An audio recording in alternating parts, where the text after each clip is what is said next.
केवल शरद पूर्णिमा को ही चंद्रमा अपनी 16 कलाओं से संपूर्ण होता है और पृथ्वी के सबसे ज़्यादा निकट भी रहता है। चंद्रमा की किरणों से इस पूर्णिमा को अमृत बरसता है। आयुर्वेदाचार्य इस वर्ष भर इस पूर्णिमा की प्रतीक्षा करते हैं। जीवनदायिनी रोगनाशक जड़ी बूटियों को वह शरद पूर्णिमा की चांदनी में रखते हैं। अमृत से नहाई इन जड़ी बूटियों से जब दवा बनाई जाती है तो वह रोगी के ऊपर तुरंत असर करती है। चंद्रमा मन सो जाता है। वायु पुराण में चंद्रमा को जल का कारक बताया गया है। प्राचीन ग्रंथों में भी चंद्रमा को औषधि यानी औषधियों का स्वामी माना गया है। ब्रह्म पुराण के अनुसार सोम या चंद्रमा से जो सुधामय तेज पृथ्वी पर गिरता है उसी से औषधियों की उत्पत्ति हुई और जब औषधि 16 कला संपूर्ण हो तो अनुमान लगाइए उस दिन औषधियों को कितना बल मिलेगा। शरद पूर्णिमा की शीतल चांदनी में रखी खीर खाने से शरीर के सभी रोग दूर हो जाते हैं। ज्येष्ठ, आषाढ़, सावन और भाद्रपद मास में शरीर में पित्त का जो संचय हो जाता है, शरद पूर्णिमा की शीतल धवल चांदनी में रखी खीर खाने से पित्त बाहर निकलता है। लेकिन इस खीर को एक विशेष विधि से बनाया जाता है। पूरी रात चांद की चांदनी में रखने के बाद सुबह खाली पेट या खीर खाने से सभी रोग दूर होते हैं, यानी शरीर निरोगी रहता है। शरीर की जो भी इंद्रियां शिथिल हो गए हों उनको पुष्ट करने के लिए चंद्रमा की चांदनी में खीर रखें और भगवान को भोग लगाकर अश्विनी कुमारों से प्रार्थना करें कि हमारी इंद्रियों को बल मिले, ओज बढ़ाएं, फिर वह खीर खा लेना चाहिए। अश्विनी कुमार देवताओं के वैद्य हैं। यदि किसी की नेत्र ज्योति कमजोर हो तो उसके लिए भी यह एक प्रयोग बताया गया है। दशहरा अथवा एकादशी से शरद पूर्णिमा तक प्रतिदिन रात्रि में 15 से 20 मिनट तक चंद्रमा के ऊपर त्राटक करें। इससे नेत्र ज्योति बढ़ती है। और इस रात सुई में धागा पिरोने का अभ्यास करने से भी नेत्र ज्योति में वृद्धि होती है।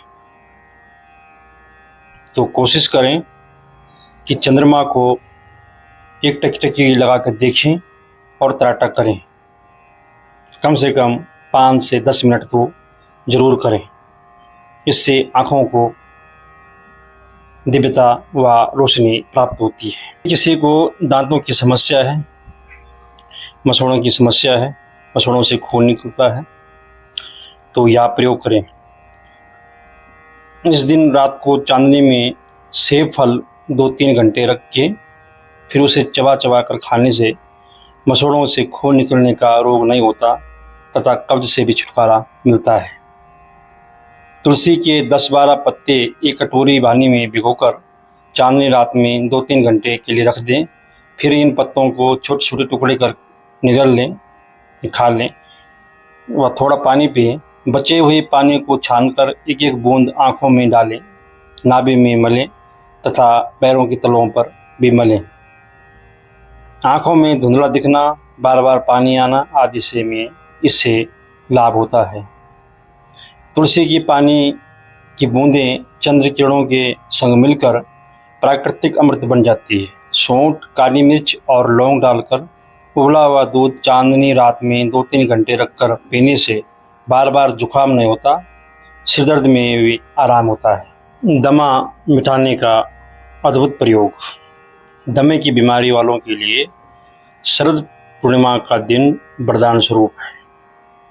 वह चंद्रमा की चांदनी में रखी हुई खीर में औषधि मिलाकर खा लेना और रात को सोना नहीं तो दमे का दम निकल जाएगा। यह प्रयोग जरूर करें। एक प्रयोग गर्भवती महिलाओं के लिए भी बता रहा हूँ। चंद्रमा की चांदनी गर्भवती महिला की यदि नाभि पर पड़े तो गर्भ पुष्ट होता है। शरद पूनम की चांदनी का विशेष महत्व है, लेकिन 12 महीने चंद्रमा की चांदनी गर्भ को और औषधियों को पुष्ट करती है।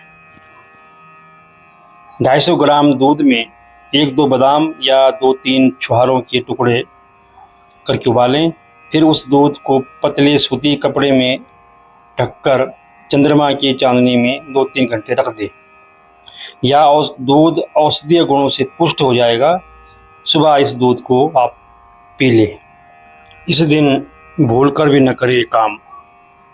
अमावस्या और पूर्णिमा को चंद्रमा के विशेष प्रभाव से समुद्र में ज्वार भाटा आता है।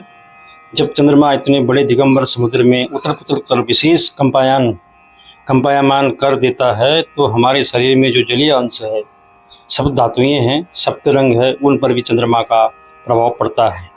इन दिनों में अगर काम विकार भोगा तो विकलांग संतान अथवा जानलेवा बीमारी हो जाती है। और यदि उपवास, व्रत तथा सत्संग किया तो तन तंदुरुस्त, मन प्रसन्न और बुद्धि में बुद्धिदाता का प्रकाश आ जाता है।